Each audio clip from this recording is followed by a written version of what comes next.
Bienvenue dans cette vidéo, chers amis. Voilà, ça y est, nous y sommes. Ça fait pile poil un an aujourd'hui. Nous sommes le 1er janvier 2020 que nous vivons sur la route dans notre fourgon aménagé. Nous sommes partis le 1er janvier 2019. Nous voilà donc à l'heure du bilan.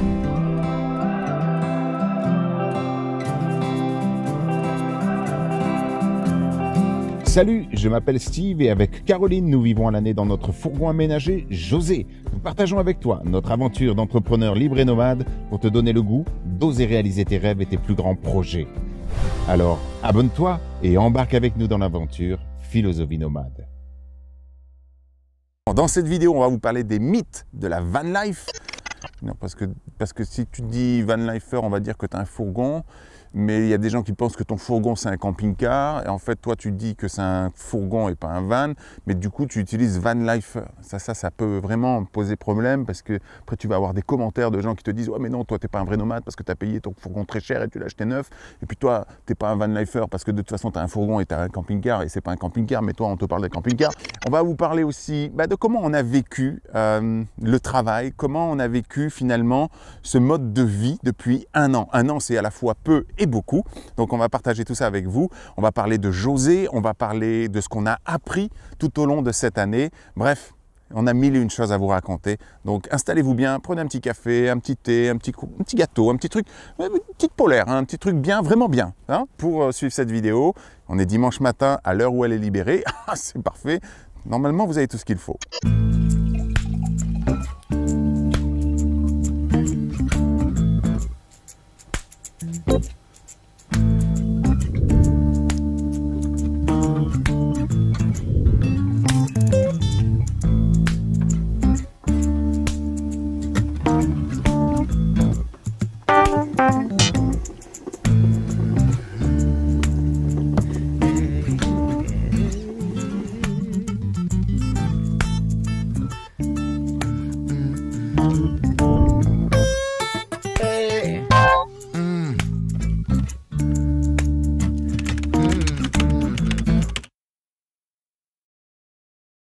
José, c'est José, il n'y en a pas 50 000, il n'y en a qu'un. Mais en vérité, il est de série. Et vous allez voir qu'il y a des avantages et des inconvénients. On va parler d'abord des avantages. Bah oui. Ce qu'on a aimé. Oui. Ce qu'on a aimé avec José. La première chose, c'est quoi? Il a un lit comme ça. King size, on pourrait dire. Donc, il a un grand lit. Et c'est vrai que ça comptait beaucoup pour nous, beaucoup. Notamment parce que je suis grand, évidemment. Donc, besoin d'un grand lit, des douleurs de dos chroniques. Donc, forcément, il fallait quand même une bonne literie. Le matelas est bon, d'ailleurs. Il est très, très bon. Et puis, il faut voir qu'on ne dort pas dans le sens de la largeur, mais on dort dans le sens de la longueur, qui fait que, Steve, même s'il est très grand, il peut vraiment s'étendre de tout son long. Et ça, c'est hyper important. Ça, c'est important. Il y a aussi un autre avantage avec notre lit, c'est qu'il est électrique dans le sens où il se lève. On peut le lever quasiment jusqu'au haut de José. Je vous montre quelques images d'illustration. Mais c'est surtout qu'on peut accéder à la soute, au garage, on pourrait dire, facilement. Et de l'intérieur. Et du coup, même quand il fait pas beau ou directement quand j'en ai besoin, c'est hyper facile pour moi. Et c'est vrai que c'est un grand luxe. Donc c'est un avantage. L'avantage aussi, effectivement, c'est que cette soute, le coffre est assez grand. Et quand on vit à l'année dans son fourgon aménagé, c'est quelque chose pour moi d'absolument indispensable que d'avoir un coffre assez grand. Par exemple, pour mettre une valise. Cette année, par exemple, nous sommes partis aux États-Unis pour un projet professionnel. Donc, d'avoir une valise dans laquelle, évidemment, on va mettre du contenu de ce qui nous permettra peut-être les affaires d'hiver ou d'été selon la saison. D'accord, mais il faut quand même avoir de la place. Il y a le one wheel, il y a la nourriture, on stocke un peu de nourriture, il y a des chaises, il y a des choses comme ça qui font que c'est quand même appréciable d'avoir un grand coffre. Donc on a beaucoup aimé ça cette année d'avoir un grand coffre. Qu'est-ce qu'on a aimé d'autre encore avec José? La douche et les toilettes. Et la douche, mine de rien, alors certains diront que c'est un inconvénient de l'avoir en centrale. On la voulait pas d'ailleurs en centrale. Oui, au départ, on ne la voulait pas. Non. Mais au final, c'est vachement agréable parce que on a vraiment de la place.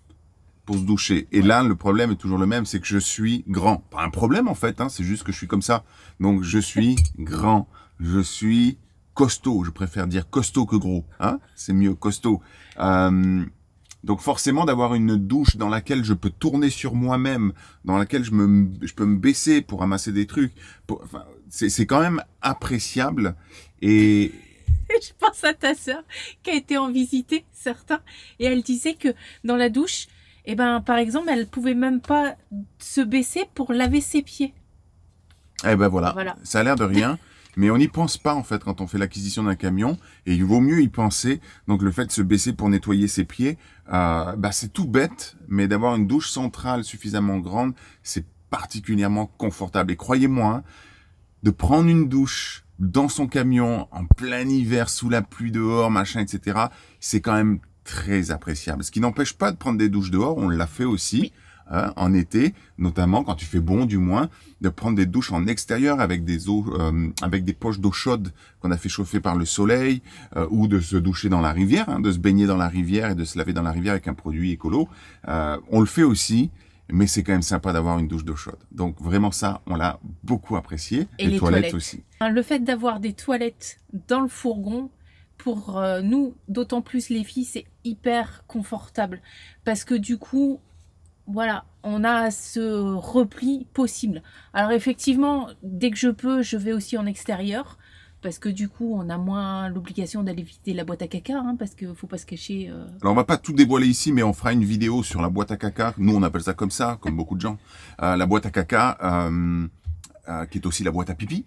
Et aussi, l'important, c'est aussi de pouvoir aller faire dehors. Mais il y a quand même une façon de faire. Et il y a un peu d'éthique à mettre là-dedans et un peu de tout ça, de respect aussi, et de l'environnement et des autres. Donc, on fera une vidéo certainement là-dessus, parce que c'est quand même un sujet important. Oui. Donc, les toilettes, la douche, la salle de bain avec petit lavabo, petit miroir et tout ça. Là aussi, on fera une présentation de José dans son intégralité, très bientôt dans la playlist Quotidien Nomade. Donc, on prendra le temps de faire ça. Mais déjà, d'avoir eu tout ça, c'est appréciable. Oui. Qu'est-ce qui a été appréciable encore? Dans José, son confort dans sa globalité. Parce que il est très bien isolé. Le fait qu'il soit de série, il a été très bien conçu dans son isolation. On n'a jamais eu froid. En dehors du... Alors ça serait peut-être un inconvénient, il n'a pas le double plancher. Mais c'est pas un camping-car non plus. Voilà, c'est pas un camping-car. Peut-être que si on l'avait fait nous-mêmes, on aurait pu le faire. Mais voilà. Donc notre José, il a quand même beaucoup d'avantages. On y vit à l'année. On avait choisi d'avoir du confort. On n'a plus 20 ans. On a 45 piges pour moi, 40 ans pour toi. Donc on avait quand même besoin d'avoir un petit peu ce confort-là, mais en même temps d'avoir un véhicule suffisamment bas, pas trop haut quand même, pas trop long non plus, pour pouvoir aller un peu partout. Et ça, c'était vraiment aussi un gros avantage de José, c'est qu'on n'est pas un camping-car. Donc on peut accéder assez facilement partout. Malgré tout, il fait quand même 2,83 m. Donc, on peut pas évidemment aller sur les barres de 1,90 m comme ici en Bretagne, mais on a quand même pu aller vraiment dans des endroits où on voyait bien que les camping-cars ne pouvaient pas aller, même sur des routes étroites. C'était quand même plutôt cool. Oui. Dernier point très avantageux avec José, ce sont les options que nous avons rajoutées. Là aussi, on en parlera dans la vidéo qui s'affiche ici. Hein, lorsque elle sera faite, la fiche viendra s'afficher ici. Si elle s'affiche pas, c'est qu'on n'a pas encore tourné la vidéo. Eh bien, c'est l'autonomie. Donc, on a quand même beaucoup d'autonomie en termes, suffisamment en tout cas, d'eau, d'électricité et de gaz. Donc, on est plutôt confort. On a facilement une autonomie de 10 à 15 jours. Oui, 10 jours. Et c'est souvent les toilettes, hein, d'ailleurs, et l'eau qui guide un peu le truc, quoi. 10 jours en plein hiver entre l'eau, la boîte à caca et le gaz. Parce que quand on chauffe vraiment bien en hiver, alors je dis pas si on partait à la neige, hein, quand on est en hiver classique où on tourne dans les 5-10 degrés, avec le chauffage, on tient entre 10 et 15 jours. Ok, mais tout ça, on va y revenir encore une fois dans une vidéo plus spécifique. Le coin où on se trouve ici. Oh purée, un peu plus, je faisais tomber la tasse. Voilà. On est bien. Oui. Mais on a vu des aménagements qui sont beaucoup mieux. Mais attention, qu'est-ce que j'entends par aménagements qui sont beaucoup mieux? Là aussi, je vous mets quelques images d'illustration. Mon frère a un véhicule, pareil, un fourgon aménagé, un Pocel qui date de 2014 de mémoire. Et dans cette série-là, en fait, la banquette est ici. Ok ? Et il y a une banquette contre la douche. Donc en fait, la table, elle est pivotée comme ça. Et l'espace que ça donne est incroyable. Et le problème, c'est que la douche est moins grande, l'espace de salle d'eau est moins grande, et que le lit est moins grand aussi, et que on dort dans l'autre sens par rapport à nous. Donc, en fait, que la soute est plus petite. Et la soute est beaucoup plus petite. Donc, en fait, pour gagner un espace ici, sachant que le véhicule fait la même longueur que le nôtre, hein, pour gagner un espace ici, bah, c'est clair qu'il a fallu gratter là-bas. Mais nous, on se demande si, finalement, comme on passe beaucoup de temps dans l'espace de vie quand même, et aussi dans le lit, on va pas se mentir, pour la nuit, forcément, et bah quand même, c'est vachement cool d'avoir un espace de vie plus grand, sans tomber dans du camping-car, parce que c'est pas notre délire, en tout cas, c'est pas dans nos besoins, c'est pas pour le moment, on verra plus tard. Donc l'idée, ce serait de voir si un jour on trouve un camion qui nous permet d'avoir le bon compromis, quitte à rajouter peut-être 30 cm, 40 cm dans la longueur du véhicule. Un petit 6,70. Voilà, mais bon, ce serait vraiment pour le plaisir. Ceci dit, on en a très bien vécu ici. Ce serait vraiment du confort en plus. Parce que cette série aussi, hein, c'est la couleur blanche de José.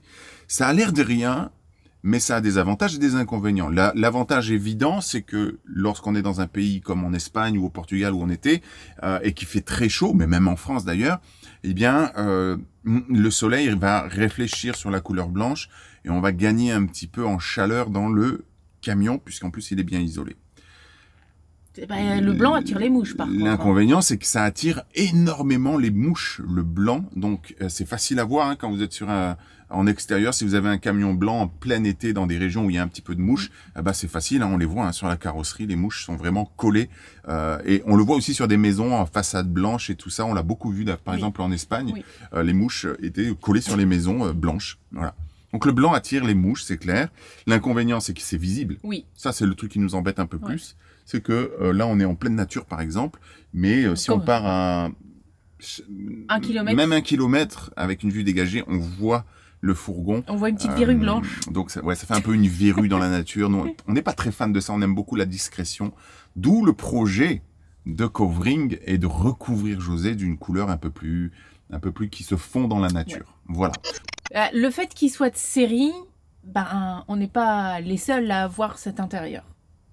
C'est difficile de le personnaliser. Oui.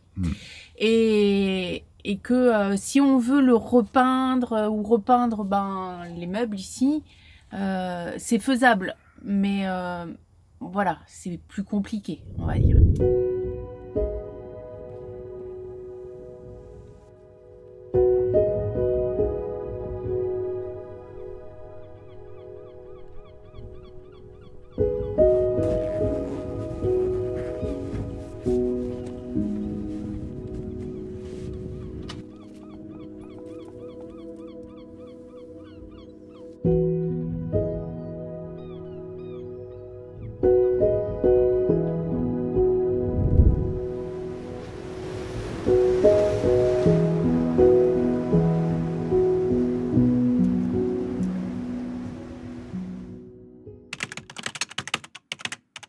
Je me suis trouvé un petit endroit ici entre deux rochers sur la plage parce qu'il y a un petit peu de vent quand même. Caro est derrière la caméra. J'ai donc la charge de vous parler du travail. Après avoir parlé de José, des conforts, des trucs plus ou moins bien, cool, pas cool. Bon, dans l'ensemble, c'est plutôt cool. Mais le travail, comment ça se passe donc depuis 1 an sur la route? Il faut savoir, pour remettre quand même dans le contexte, et on le répète souvent, que nous sommes des entrepreneurs. Ça veut dire que ce soit Caroline ou que ce soit moi, nous avons des entreprises. Caroline est auto-entrepreneur et moi, je suis entrepreneur, c'est-à-dire j'ai une société. Caroline travaille avec et pour moi et elle a aussi sa propre activité, donc elle a ses propres clients. Notre travail consiste à accompagner les professionnels du bien-être, à développer leur activité. Donc on va dire que je suis un coach d'affaires quand je mets cette casquette-là, mais je suis aussi un coach et un accompagnant. J'aime bien dire que je suis donc osérologue puisque j'accompagne aussi les particuliers à oser réaliser les rêves qui les font vibrer. Donc, ça veut dire que, on va faire du coaching, on va faire des formations en ligne et je suis aussi conférencier, donc je peux me déplacer. Alors, comment ça s'est passé sur cette année finalement? Les avantages, c'est que comme on travaille par Internet et qu'on a tout digitalisé et que ça a pris quand même 7 ans, et oui, quand même, on en parle un petit peu dans la vidéo qui s'affiche juste ici, c'était au Bardenas, comme finalement on a tout digitalisé, on peut travailler de n'importe où.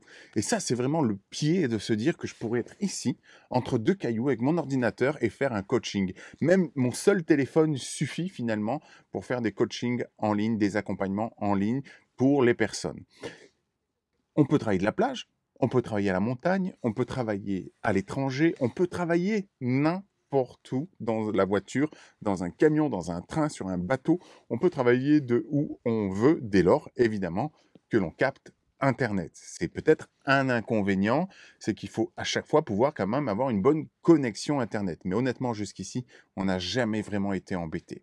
Soit qu'on va capter par la 4G, parce qu'on a le bon forfait pour ça, on a trouvé le bon forfait pour ça. On en parlera là aussi dans une vidéo quotidien nomade. Soit qu'on va aller travailler dans un lieu où il y a du Wi-Fi. Mais en général, on n'a jamais été totalement conquis par cette façon de faire, parce que le Wi-Fi est jamais de très haute qualité en fait, la plupart du temps. Donc ça, ce sont les avantages. On peut travailler de où on veut. On est libre aussi de notre agenda. Ça veut dire que si on a décidé de ne pas travailler, on ne travaille pas. Si on veut faire la grasse matinée, ce qui est très rare entre nous, eh bien on fait la grasse matinée. Si on veut travailler le samedi, le dimanche, le lundi, le jeudi, on fait comme on veut. Et la plupart du temps d'ailleurs, nos jours de repos, on va dire, ne sont certainement pas le samedi et le dimanche, mais plutôt le jeudi et le vendredi, c'est-à-dire là où il y a le moins de monde sur les endroits que on a envie de visiter. Donc ça, c'est l'avantage incroyable dans notre vie de digital nomade, pour le coup. Eh bien, comme on a tout dématérialisé, comme on a tout digitalisé, on peut travailler de n'importe où. Et ça, c'est le pied. On peut organiser notre planning, c'est l'avantage de l'entrepreneur. Mais il ne faudrait pas non plus raconter l'histoire qu'il n'y a que des avantages.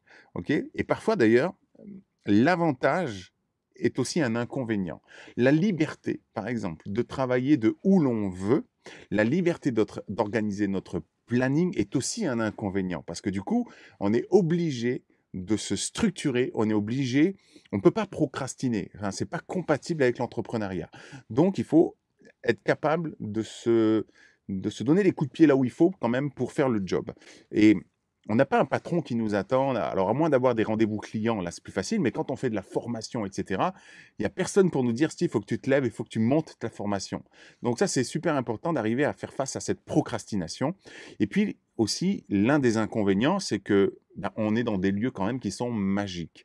Et du coup, on pourrait avoir tendance à vouloir plutôt se balader que de travailler. Donc le challenge, c'est de trouver le juste milieu. Et pour être tout à fait honnête, le vrai challenge pour moi, c'est d'arrêter de travailler pour prendre du temps de me balader. Donc, vous voyez, alors que pour d'autres personnes, ce serait peut-être l'inverse. Donc, en fait, il y a vraiment une question de comment je fais pour organiser mon emploi du temps et faire en sorte de faire fonctionner mon entreprise, mais en même temps profiter de la vie nomade que j'ai choisie. Donc voilà, dans l'ensemble, avantages, inconvénients, et parfois les avantages sont des inconvénients. La liberté, c'est quelque chose d'assez étonnant, mais on en reparlera un tout petit peu plus loin dans la vidéo, notamment dans la conclusion, où je viendrai partager avec vous sur cette notion de liberté, parce que peut-être que vous vous dites, bah oui, mais moi, je travaille pas par Internet, j'ai pas digitalisé mon activité, et j'aimerais bien avoir une vie nomade à 100%, etc. On fera des vidéos à ce sujet et je viendrai partager avec vous, de mes connaissances en tout cas, comment c'est possible de vivre une vie nomade et de subvenir à ses besoins sur la route, que ce soit avec Internet ou pas. Il existe 1001 possibilités de le faire, donc je viendrai vous en parler. Mais retenez une chose, c'est qu'il y a quelques années, je n'aurais pas pu le faire puisque j'accompagnais les gens exclusivement en cabinet. Ça m'a pris des années pour apprendre à tout digitaliser. Donc, là encore, patience, constance, persévérance et faire en sorte que tout soit possible pour réaliser ses rêves. Alors maintenant, on va parler, en tout cas, on va parler de quoi? Des mythes. On va parler des mythes, pas celles qui sont dans les placards. On va vous parler un petit peu des idées reçues sur la van life, mais ça, on va le faire un peu plus au chaud parce que là, je commence à me peler un peu, hein, si ça ne te dérange pas. Allez, on y va.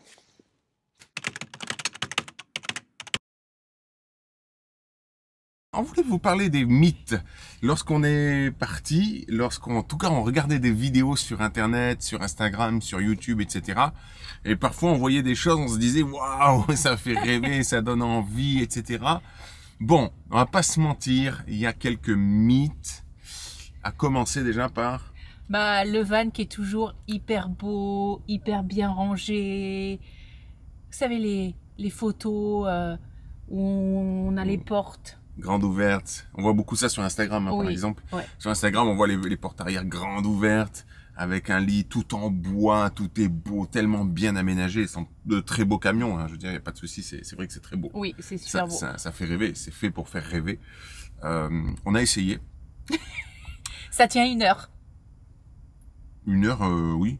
Donc ça tient le temps de la photo, c'est-à-dire que dès lors qu'il y a de la vie dans le camion, en réalité il y a toujours un truc qui traîne, une paire de chaussures, une veste, un gilet, une casquette, il y a toujours un truc qui traîne en réalité, un verre d'eau, un machin. Et donc quand on voit les photos évidemment sur les réseaux sociaux, bah, on se dit waouh c'est tellement beau et tout, mais en fait dans la réalité c'est un peu différent. Non mais c'est le jeu, c'est-à-dire quand on a fait la vidéo pour décorer José, souvenez-vous, je vous mets la fiche ici. La vidéo où on décore José, ben, tout était prêt pour présenter la décoration de José. Mais c'est évident qu'au quotidien, c'est impossible d'avoir un camion aussi propre, aussi parfait au quotidien. Parce que dans un camion, tout est étroit, tout est petit. Et donc, dès qu'on laisse traîner quelque chose, on l'a dans les pattes. Le deuxième mythe qu'on rencontre le plus souvent, ou qu'on se fait croire avant de partir sur la vie en van, c'est qu'on va toujours dormir sur le bord d'une plage, en haut d'une falaise, dans une forêt sous la neige, etc. Bref, le spot de rêve en permanence. Et ça va être génial et ça va être...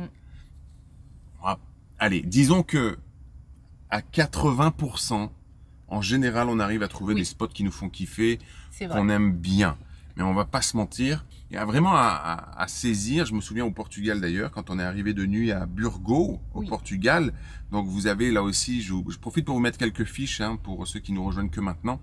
On est arrivé de nuit et en fait le lieu où on s'est garé, même s'il y avait la mer à côté, le spot était loin d'être un spot de rêve. J'en avais parlé d'ailleurs à cette occasion. Oh bah, il y avait des poubelles à côté. Ouais, c'était pas top. Non, c'était pas top. Par contre, juste après, on a trouvé le petit spot sympa. Le lendemain matin, on a trouvé le spot sympa. Donc, on va pas se mentir. On arrive en général à trouver des bons spots, des trucs où on est bien, mais ça arrive aussi où on trouve des spots où on n'a pas envie de rester. Donc ça peut être des parkings, ça peut être des bords de route, ça peut être des endroits où c'est pollué, comme on l'a vu en Espagne aussi, et pourtant c'est en pleine nature. Bref, il y a des spots qui font pas rêver. Je suis désolé, mais à chaque fois je vous le dis, on fera un quotidien nomade à ce sujet. Aujourd'hui c'est la vidéo bilan. Mais le bilan mérite d'aller toujours un peu plus loin sur la consommation, sur combien ça nous a coûté, etc. Donc on fera des vidéos pour tout ça. Et notamment on fera une vidéo sur comment on choisit nos spots. Il n'y a pas que les applications qui comptent, il y a aussi nos besoins et nos ressentis, etc. Il y a des critères auxquels on va s'attacher pour choisir le meilleur spot. Beaucoup de personnes s'imaginent que parce qu'on vit en van ou en fourgon aménagé, et que on voyage toute l'année dans des pays comme l'Espagne, le Portugal. Cette année, on n'a pas beaucoup voyagé, mais on va y revenir tout à l'heure. S'imagine qu'on est en vacances. Or, vous l'aurez compris, nous sommes des entrepreneurs, mais le simple fait d'être toujours en mouvement et dans des pays où il fait beau et dans des beaux décors et qu'on partage tout ça, les gens pensent à juste titre quand nous sommes en vacances. C'est peut-être ce qu'on leur laisse penser. Pour ça aussi qu'on aime bien insister sur le fait qu'on est aussi au travail. Mais c'est aussi parce qu'il y a des gens qui vivent vraiment comme ça. Pendant 1 an, ils ont cumulé de l'argent. Oui, qui ont pris une disponibilité au niveau de leur travail et qui partent pendant 1 an ou plus et qui ont cette possibilité de ne pas travailler. Donc ils sont plus, c'est vrai, en mode vacances pour le coup. Ok, mais c'est loin de notre cas.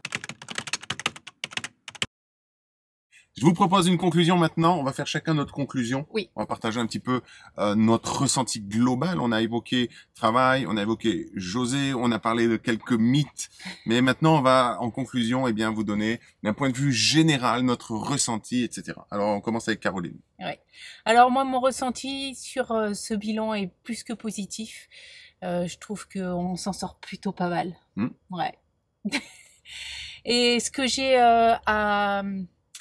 à retenir, c'est qu'on a bien fait de faire du slow travel, vraiment, sur cette année.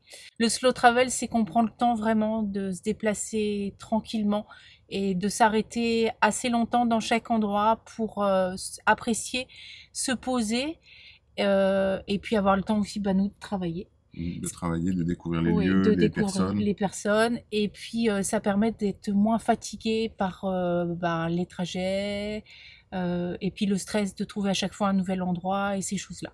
Donc ça, c'est vraiment quelque chose de positif. L'autre bilan positif, même si j'avais pas trop de doutes, mais ça ne fait que confirmer, c'est que notre couple est d'autant plus renforcé par rapport à cette vie-là. Les gens nous posaient beaucoup la question si on avait peur de vivre dans 5 mètres carrés. Et ça nous faisait pas peur, mais ça nous fait encore moins peur et on en sort encore plus renforcé. Voilà. Donc des appréhensions souvent par rapport à la promiscuité, oui. à l'intimité, au fait de peut-être se prendre la tête, mais comment vous faites si vous vous disputez, parce qu'on peut pas se séparer d'une chambre. Bon, il y a à considérer déjà que très souvent, lorsqu'on réfléchit comme ça, c'est qu'on n'a pas forcément envisagé que le fourgon, en l'occurrence, n'est pas notre seul lieu de résidence, oui. Parce qu'au fond, on a un jardin. Dès lors qu'il pleut pas, je veux dire, on peut aller dehors sous un arbre, on peut aller n'importe où, c'est assez facile. Mais si on considère le cadre, c'est juste le fourgon, forcément, ça peut mettre un peu d'angoisse, alors qu'en réalité, on a tout l'extérieur, on a le monde entier derrière, à la porte du fourgon. Oui. Donc déjà, il y a ça. Et puis nous, on s'entendait de toute façon déjà très bien. Je pense, c'est peut-être pas si évident que tous les couples puissent vivre comme ça, honnêtement. Si vous vous entendez pas, si vous prenez la tête en permanence avec votre conjoint, c'est sûr que ça va être peut-être chaud d'aller vivre dans un moins de 5 mètres carrés. Mais bon, on peut toujours essayer. Des fois, ça peut aussi apporter de nouvelles découvertes. Et ça, c'est vraiment mes 2 points. Et puis, ce que j'ai vraiment apprécié, c'est cette impression, c'est même pas qu'une impression, mais c'est cette vraie liberté qu'on a de se dire, aujourd'hui, on a vraiment envie de partir, on prend le camion et hop, direction n'importe où. En ce qui me concerne, en guise de conclusion, je dirais que la liberté, justement, a été quelque chose d'une saveur assez particulière. Parce que c'est vrai que c'est hyper cool de se dire, on peut faire ce qu'on veut, en fait. On peut aller où on veut, on peut rester autant qu'on veut dans un endroit si on s'y plaît. On peut aller voir des amis et y rester autant qu'on veut. On peut partir quand on veut. Et en même temps, il y a ce truc assez bizarre de se dire, mais en fait, on n'a nulle part où rentrer. Okay. Habituellement, on part en vacances, on va faire des trucs, et puis on se dit, à un moment donné, on va rentrer à la maison. Là, en l'occurrence, on rentre pas à la maison, on rentre au fourgon, mais le fourgon est toujours là. Donc, ça a beaucoup d'avantages, évidemment. On peut manger sur place, on peut dormir sur place, on limite les frais énormément d'hôtels, de restos, de ci ou de là. Mais c'est surtout qu'en termes de liberté, c'est parfois, pour moi, ça a été un petit peu, parfois assez bizarre et difficile à gérer, au tout début surtout, de me dire, mais en fait, je peux rester là. Je suis pas obligé de rentrer. Mais le fait de pas obligé de rentrer, c'est comme s'il y avait un truc qui était bizarre. Comme si mon cerveau n'avait pas fait encore le rapprochement avec cette notion de liberté. Et le problème de la liberté, c'est que du coup, il va falloir quand même, on en parlait un petit peu pour le travail, arriver à poser un cadre. Parce que la liberté, ça fait qu'on peut aller où on veut quand on veut. Mais du coup, on va où? Si on prend pas de décision, si on fait pas de choix.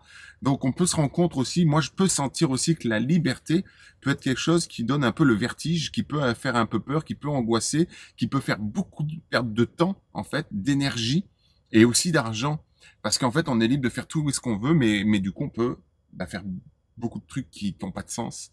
Donc, c'est quand même important, même si on a la liberté de faire ce qu'on veut, d'être aussi réfléchi, d'être posé et d'avoir une perspective, une vision de là où on veut se rendre.